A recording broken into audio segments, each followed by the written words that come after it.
عشق بتاں سے ہاتھ اٹھا، اپنی خودی میں ڈوب جا، نقش و نگار و دیر میں خون جگر نہ کر تلف۔ مین میسج یہ ہے، اقبال کہہ رہے ہیں اپنی زندگی کو ضائع نہ کرو، اپنی خودی میں ڈوب جا، اپنی صلاحیتوں کو ڈیولپ کر، محنت کر، اسٹرگل کر، جستجو کر، فوکس کر۔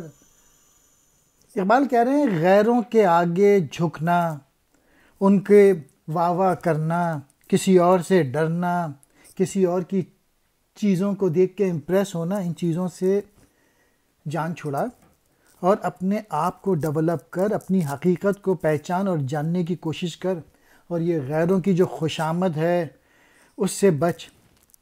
جو کمزور لوگ ہیں ان کو یہ شعر سمجھنا چاہیے کہ کسی کے آگے جھکنے کی ضرورت نہیں ہے، اور اپنے آپ کو ڈیولپ کرو، اپنی صلاحیتوں کو بڑھاؤ، تبھی آزادی مل سکتی ہے۔ اور میسج یہ ہے کہ اپنی اصل پہ آ، کہ جس کے لیے اللہ تعالیٰ نے تجھے پیدا کیا ہے، اور غیر اللہ کے بتائے ہوئے راستے پہ نہ چل۔ ہاتھ اٹھا، باز آ جا،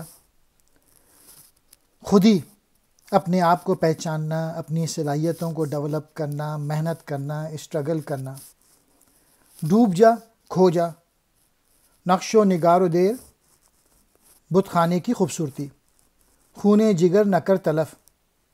مراد یہ ہے اپنے آپ کو ضائع نہ کر، اپنی کوششوں کو فضول چیزوں میں ضائع نہ کر۔